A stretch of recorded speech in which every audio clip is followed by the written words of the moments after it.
সুবর্ণ সুযোগ বারবার আসে না যদি আপনি না হন নাঈম শেখ, কারণ তিনি যে কতবার দল হতে বাদ পড়েছেন এরপর আবার ফিরেও এসেছেন সেটা গুণে রাখা কঠিন। ঘরোয়া ক্রিকেটে পারফরমেন্স দিয়ে ফিরে এলেও জাতীয় দলে এসে পারেনি সেই ধারাবাহিকতা বজায় রাখতে।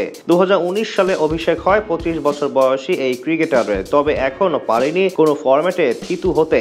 সম্প্রতি আবারও দলের সুযোগ পেয়েছেন নাঈম শেখ, তবে সেই সুযোগকে একেবারেই কাজে লাগাতে পারেননি তিনি। এখন পর্যন্ত দলে ফিরে খেলেছেন 3টি ম্যাচ, যেখানে মোট রান করেছেন মাত্র 45। সবচেয়ে হতাশাজনক দিক হলো তার স্ট্রাইক রেট মাত্র 84, সেটাও আবার টি-20 ফরম্যাটে। এমন পারফরমেন্সই বলে দিচ্ছে নাঈম শেখের ব্যাটিং ফর্ম কতটা খারাপ অবস্থায় আছে।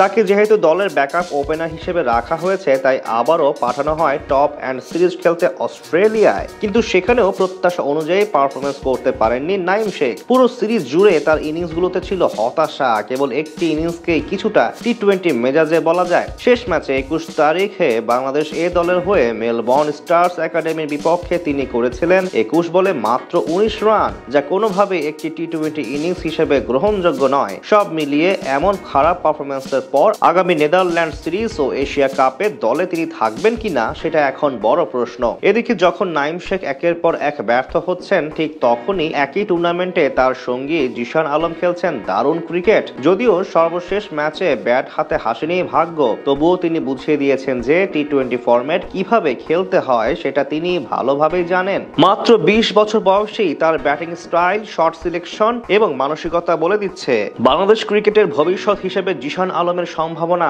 সত্যি অনেক উজ্জ্বল। টি-20 ক্রিকেটের সবচেয়ে বড় বিষয় হলো ইন্টেন্ট, অর্থাৎ প্রথম বল থেকেই আক্রমণাত্মক মানসিকতা। জিশান সেটাই দেখাতে পারছেন। পাওয়ার প্লেতে ঝুঁকিপূর্ণ শট খেলার সাহস, উইকেটের চারপাশের শটের বৈচিত্র্য এবং ম্যাচের পরিস্থিতি অনুযায়ী গিয়ার বদলানোর দক্ষতা তাকে আলাদা করে তুলছে। একই টুর্নামেন্টে যেখানে তার ওপেনিং পার্টনার নাঈম শেখ ধারাবাহিক ব্যর্থতায় সমালোচিত, সেখানে জিশান আলম নিজেকে প্রমাণ করছেন বারবার। সবকিছু মিলিয়ে তাই টপ অ্যান্ড সিরিজ বাংলাদেশ জাতীয় দলের নির্বাচকদের জন্য গুরুত্বপূর্ণ। অন্তত কাকে নেওয়া হবে ব্যাকআপ ওপেনার সেটা এখান থেকে বের করতে হবে তাদেরকে, আর সেই সিদ্ধান্ত এখন অনেকটাই পরিষ্কার। যদি সবকিছু ঠিক থাকে তবে আসন্ন সিরিজ ও এশিয়া কাপে দলে হয়তো নাঈম শেখকে টপকে জিশানের জায়গা হবে স্কোয়াডে।